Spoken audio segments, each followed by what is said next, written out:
Welcome to the Red Couch, Hugh Docherty. I'm so glad to finally be able to catch up with you. Hey, how are you? I am really good, although it's probably the same in Geneva, but it's quite, kind of hot here in Zurich. Um, we are having a heat wave, so Yes. that's exciting. Never more do I feel Scottish than when it's warm. I'm just not built for this. Is not in your nature. You already said Yeah. now you're Scottish, so tell us a fun fact about yourself. This is an interesting question because someone asked me this last night. And my fun fact was that I went to junior school with a Hollywood actor. Oh, can Yeah. we know the name? James McAvoy. All right. Yeah. How did that happen? We grew up in the same sort of basic street and we went to Yeah. school together. And his career went that way to Hollywood, and mine's went to tax in Switzerland instead. But yeah. Well, you're also a bit of a movie star, or you Ah, will be after this recording, yes. you, so no worries. Um, what I didn't know about you, and it sort of surprised me a little bit, is that, you've basically been with EY since university. Yeah. I did 5 years at law school, but you go to university quite young in Scotland. So I Yeah. was 21 when I started, and 27 years was my anniversary this week. Yeah. Oh, Yeah. yeah. Yeah. So you can make it to 30 or 40 years with the same company. It's Who 40 can seems a say lot. that about Yeah. themselves? Yeah. It's because it was my anniversary this week. People were asking me a lot about it, and I think I've always enjoyed working with people. So it never felt like it's been 27 years at the same company. And then also, I've moved around a bit. So started in Scotland, been in London, had secondments, Singapore, been in the US, and now Switzerland for the last 10 years. So it's always been something kind of new or a different environment, and you get energy from that. So it's good. Yeah. I've Why enjoyed did it. you end up in tax of all places? Bit of a mistake, but a really lucky mistake. I had it was my final year of law school, and I didn't really know what I wanted to do. Did I want to be a lawyer? And if you're a lawyer in Glasgow, there's a 99% chance you're going to be a criminal lawyer because there's a lot of business in Glasgow. Okay. But I didn't really want to do that or like conveyancing or like buying properties and stuff or commercial law. And then there was an advert for a job in expat tax that was advertised. And it's amazing how people can make a difference in your life. The lady who interviewed me, I just thought I want to work for this woman. Like she was just so interesting. She was really knowledgeable, but you could ask her anything. She was open, and I thought, yeah, I could have a career just trying to learn. So it was more about trying to learn and develop from the lady interviewing me, who became my Yeah. boss, Yeah. rather than thinking I wanted to be in expat tax. And that was it. 27 years later. And you traveled around the world with EY. So, how was your journey? Tell us a bit more about your career journey. I guess, like from a consulting expat tax world, I guess it was probably quite traditional to start and then changed a bit. So I started 3 or 4 years in Glasgow, and then I moved to London. Seduced by the bright lights of London. No, and it was very much learning my sort of core skills, so like UK tax and US tax were my specialities originally. Um, and then after I'd been in London for 4 or 5 years, I started working on a sort of like one of our largest clients. So took over sort of like the sort of global roles, which really sort of gave you insight into like payrolls, equity, reward, talent management, rather than just being a part of that puzzle. And from there, I realized that was just what I wanted to do. You could really help people, you could help clients, you could really help strategy, rather than just doing a piece of it. And is that your favorite part about the current work, the I, client I, I discussions? think I think it is, and I think it always will be. Mhm. I think why I said it was kind of a lucky accident I ended up in expat tax is Mhm. I do enjoy it because fundamentally you're just dealing with people, which is the best thing in our job. And then helping people through problems or challenges will always be my most favourite thing in the role. Some days you have days where you're like, oh man, I've got 14 calls today, or we've got another tax season upcoming, etc. But really, it's that sort of challenge of being able to sit with your clients and say, like, what's your problems you're working on? Like, how can we work through this? That's the best bit. And I guess your success also showed, that you're doing something right. Yeah, yeah, You yeah, yeah. moved up the ladder quite a lot since I met you the first time. Yes, yes, yes, yes. But I think it's an interesting thing. Where I've got to in my career, one of the other things I'm really enjoying right now is I've always enjoyed building my own teams and supporting my team, helping them transform. But the more senior you get, you see people who you've really coached and mentored really start to become like partners now and build their own teams and things like that. And it makes you really reflect to like, yes, my careers went like that, etc. But you can then help other people have a similar sort of career journeys. So that's a piece I enjoy quite a lot at the moment. But yes, I have moved up the ladder a bit since we first met. And when you think about that, when you think about a more junior person, maybe somebody who's just starting as a consultant in immigration or social security or tax, what kind of advice would you give to them? Couple of pieces. This one's probably something that loads of people say, but it really is true. Just be inquisitive and ask questions. Be interested. I see a lot of consultants, and the ones that I really see succeeding are the ones who are not afraid of hard work, but really are interested in people or challenges. So not being afraid to put their hand up, not being afraid to also fail. One of the things I say to my team every day is never get upset if we make a mistake. Like I probably make 100 mistakes every day. Like even if I read an email back, I go, I could have phrased that better, etc. But we're all human and busy, and don't be afraid to make a mistake. But definitely the overriding one is just be inquisitive and be interested in things. Because if you're not, what's the point? Like, there's no point in coming into the office every day if you're just finding it mundane. Was it your network that helped you to develop further? How do you work with people? A little bit. I think in terms of development, there's definitely points in my career where there was maybe big jumps, but I think more not in terms of grade or role, but more like my personal development, like how much I learned or experienced. And sometimes that can come early in your career, medium in your career, at the end, whatever. Everyone goes at their own speed. But it's those moments that helps me move up my career in terms of job title later. I was very lucky. I talked about that lady who interviewed me. It was my boss for the first few years. And then when I moved to London, I had one lady in particular who still works at the firm, who was just an amazing mentor. Like she was super tough, right? She was like quite frightening and scary to some people, but I learned more within about 6 months of working from her than I would have done maybe in 3 years, right? In terms of how to work with clients, understand their problems, don't think you're trying to sell something, actually just co-create, all that sort of stuff. And it's those moments that actually really changed my career, I think. And the co-creation part, that's also how we started to work together It is. It on the is. Global Mobility Academy. And one thing I really cherished about working with you is that you gave me so much trust and freedom so I could basically develop, what we agreed on without feeling like you were micromanaging every step along the way. And I think that's a very big asset, and not many people have that kind of trust in other people's competence. So how did you develop that skill? I think I don't think it came naturally to me early in my career, and then I realised that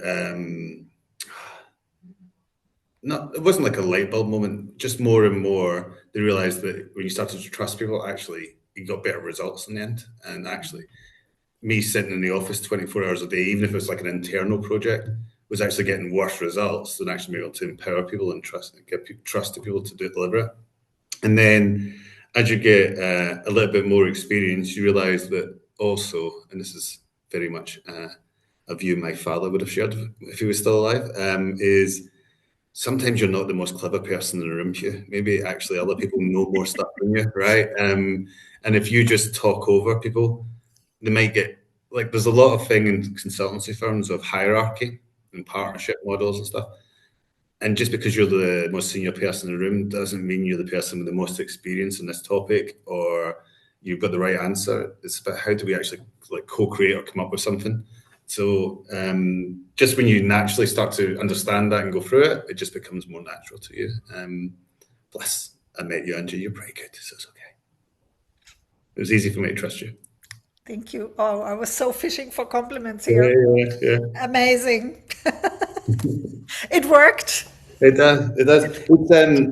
I think a real skill in this world is being able to make sort of long-lasting connections, even though we have busier times and you can't meet in person sometimes, or you're traveling Yeah, around. yeah, But I think it's very much. I think the business world is very much like just the real world, right? Too many yeah, people focus on it; these being separate things, and you meet people who you just know have the right intentions or the right motivations, and you just want to work with those people and you want to trust those people a bit more. And yeah, yeah, that's how it was, I think, when I met you. So yeah. And I think, one of the things we did from the beginning is we were completely open and honest. yeah, Despite the 100%. fact that, you were my client, I was like, Mhm. I Yeah, need yeah. to be able to give you tough feedback You, if you want it. you were. I don't believe you were afraid to challenge. Yes. You could say that. Yeah, Yeah. yeah. Yeah.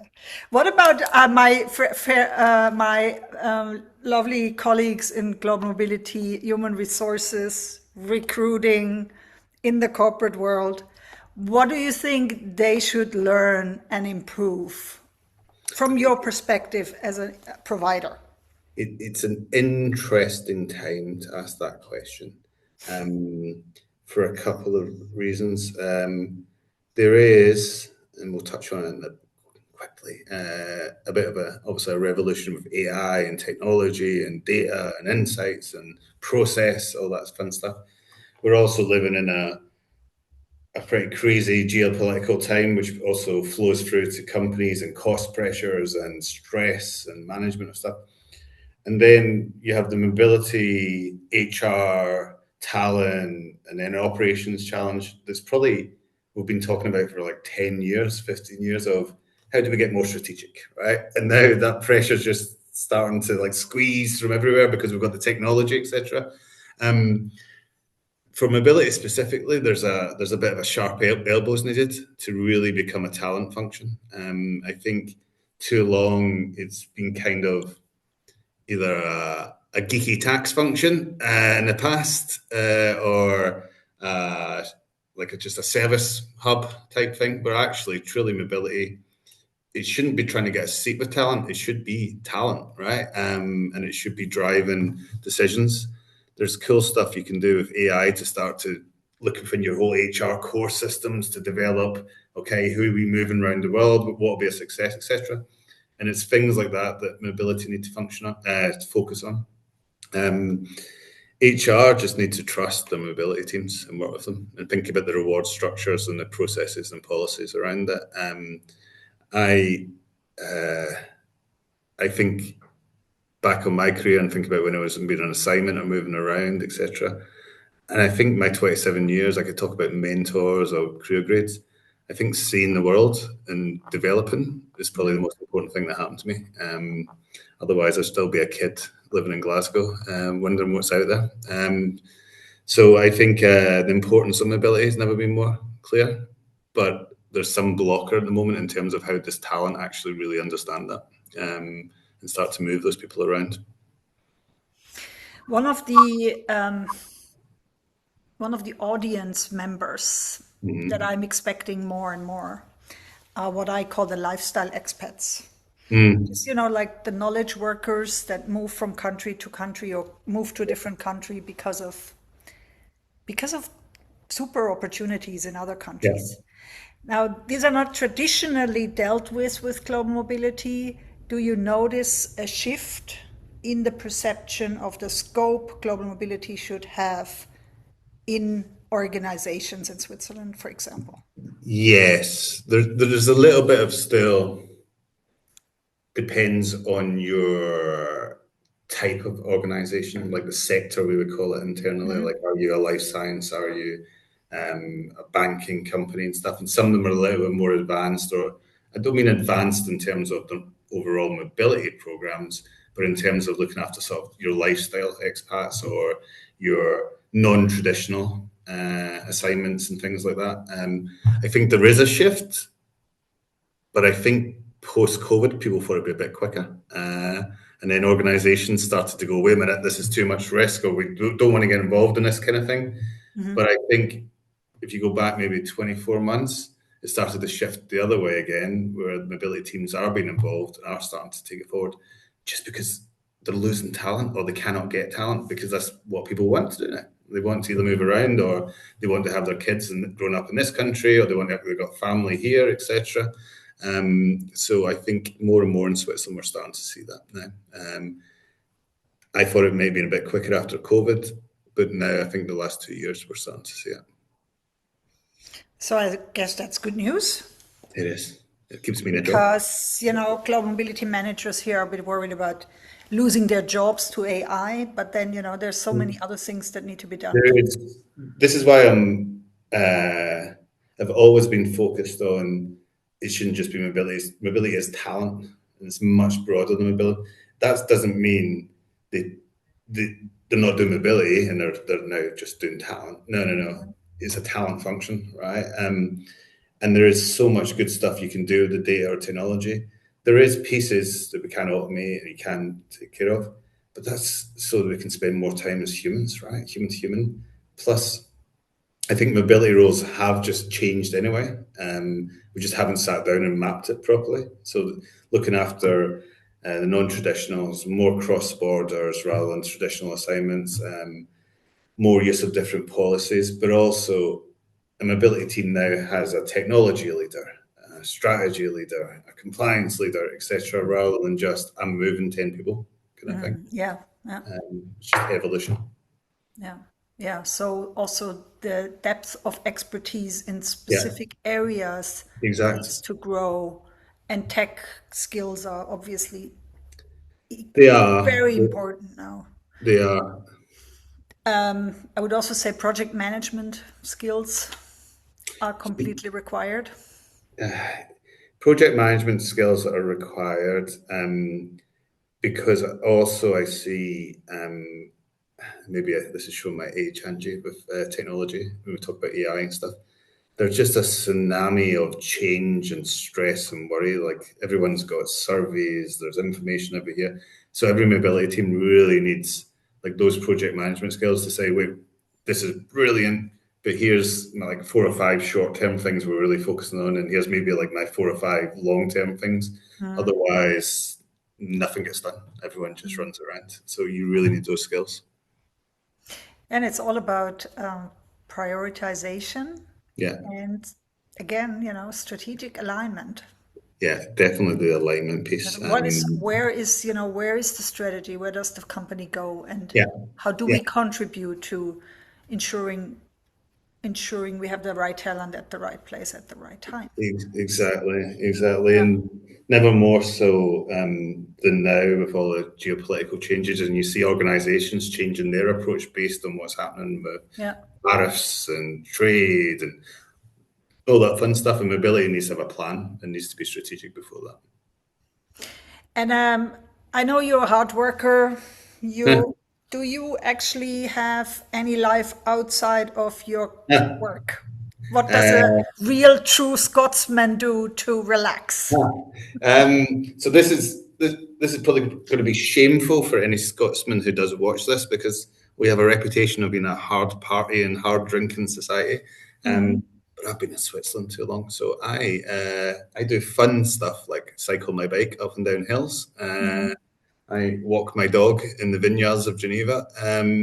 Well, I say walk my dog. She mostly rolls and poop and stuff like that. But beyond that, I do enjoy traveling and seeing my family and spending time at home. And obviously I spend quite a bit of time going back home to Scotland and seeing my football team and stuff like that. But yeah, I find I do work hard. I do work long hours, but I find like my life balance in Switzerland has never been better. In terms of once I'm home, I can switch off much quicker. Like when I was in London and stuff, it's an amazing city, but it'd be like, oh man, I'm just broken. Whereas here, it's like, okay, still daylight. I'll take the dog for a walk. You de-stress. It's good. I enjoy Yeah. it here. Yeah. Because it's also, I guess, more accepted. Yeah. Yeah. It is. It is. Yeah. It is. Yeah. And it's more. I think also now, people's work styles or the flexibility of what they need is much more accepted, which is such a good thing. And it's probably horrible it took a pandemic for us to realise that people could be trusted, like we talked about earlier, and could work different hours or work in a different place, etc. But we're finally starting to get there. Exactly. I've Exactly. never asked. I've never asked you. What do you do to? For fun, Yeah. so I love to be outside. Yeah. Gardening. I started container gardening in the pandemic. Wow. Um, I like to go Yeah. hiking. In the winter, skiing. Yeah. So, Yeah. but basically, be outside, spend time with friends, that kind of stuff, and a lot of culture. Now, I go to the opera, I go to the theater, and all of that. Yeah, I enjoy that. It's one of the things I miss about London a little bit was there was more like theatres and stuff like that. There was more, especially my French is terrible, my German's even worse. So I miss a little bit of the cultural stuff, but that's just the expat experience. So Well, look, you gain in other cultures. Yeah. In Zurich, we have subtitles even in the So yeah, theater. Yeah, no, in Geneva. we adhere to the expat community, even in the German-speaking theater. Oh, that Yeah, is good. Not yeah. here. Just saying. Yeah, I should move back. Yeah, I mean, it's not even a question for me. Sorry. So, all fun aside, what have you got coming up? So we have quite a lot coming up in terms of what we're doing at EY. We have got lots of cool stuff. So we've got our Future of Mobility event in the sort of end of June. So kind of, I think, the 25th or something like that in Zurich. And then we'll have a series of smaller events, Geneva, Basel, etc. Lots of cool stuff like that. We just had our first, and the reason why I'm saying it's an historical thing, but it's important. We had our first like global client conference for several years a couple of months ago, and it was just amazing to have people together, right? Yeah, And the people, the clients, and the colleagues and stuff that were there. It wasn't even some of the sessions I enjoyed the most. It was just being able to network and talk to each other, right? So the more we're planning on doing more in-person sessions this year. We still do webcasts and trainings and stuff, but more in-person stuff. And then we've just launched our Mobility Reimagined survey that we do every year. So there's some really cool stuff in there. So I might flip you a link to that. We do that every year, and there's like about 7,000 people in mobility globally take part in it. So it's kind of, there's yeah. a lot of information, but there's cool stuff in it. Please share the link, then we'll Yeah. add it to the show notes. I'm sure a lot of my viewers and listeners are interested in that report and the event also, the Yes. upcoming events. Yeah. It sounds amazing. I thank you very much for joining us here, Pleasure. Hugh Docherty, and I hope to see you again very Absolutely. shortly. Yeah. Yes. Okay. See ya. Bye. Yeah.